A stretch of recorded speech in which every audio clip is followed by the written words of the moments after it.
Hello folks, Neil here from I Will Always Love Video Games, and these are my quick thoughts about Day 1 of Rainbow Six Siege.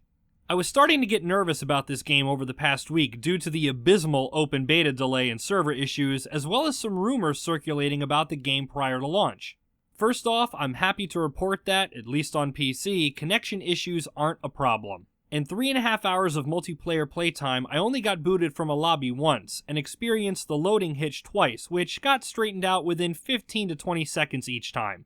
The game still runs as smooth as it did in beta, and aside from a few minor changes which you experienced in the closed and open betas are still prevalent here in the final build.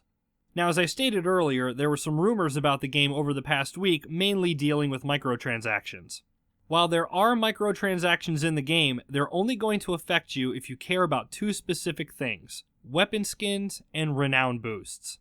One of the rumors said that operators had to be unlocked either through dozens of hours and hours of grinding or paying $5 per operator. Neither of these rumors are true. In 3.5 hours of gameplay, I've not only unlocked 5 out of the 30 operators through normal play, but I've got them all fully loaded out with weapon attachments, and I still have hundreds of renown points to spare. And this was before I started playing just one of the 10 single-player missions. Your real-world cash can be spent on weapon skins or renown boost packages that double the renown you earn, as well as earns your teammates an extra 10% each.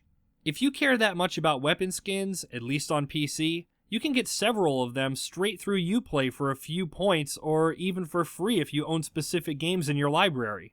If you're an FPS veteran, or if you played the beta extremely well, you're simply not going to need any of these renown boost microtransactions unless you really, truly want to unlock everything at an insane rate. As far as the operators go, they function the same way they did in both betas. The first operator you unlock from a specific faction costs 500 renown, then the next costs 1,000, then 1,500, and so on. So if you played either beta and you got accustomed to a few specific operators, simply unlock them first and get them out of the way for their cheapest available costs. The tutorials from the betas are still here, by the way. You can simply start and then quickly exit each of the 3 tutorial videos for an easy 200 renown apiece. That pays for your first operator without even having to pull a trigger or toss a grenade.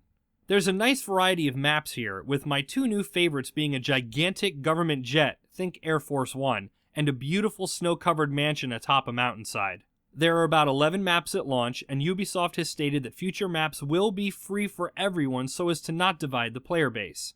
One of the things that bothered me about the open beta was that Terrorist Hunt mode was changed to Terrorist Hunt Defuse, which required your team to locate 2 bombs and defuse them while getting pummeled by a never-ending wave of enemies.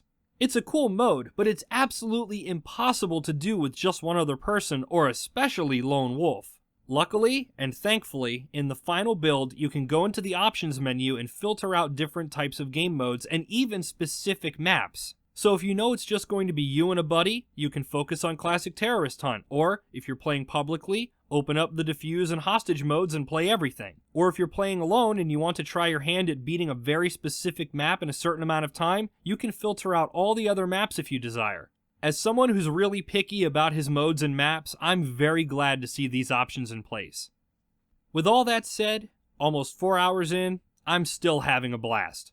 But with no campaign, and an unforeseeable future being that it's a multiplayer-only game, I still can't really recommend it at $60. Unless you're desperate for an FPS fix that blends the smooth and frantic gameplay of Call of Duty with the necessary teamwork and tactical gameplay of past Rainbow Six titles.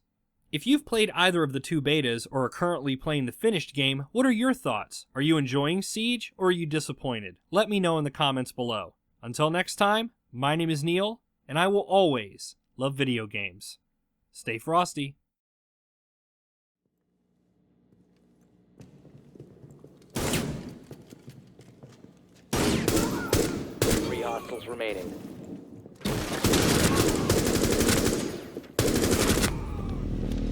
Op 4 neutralized. Mission successful.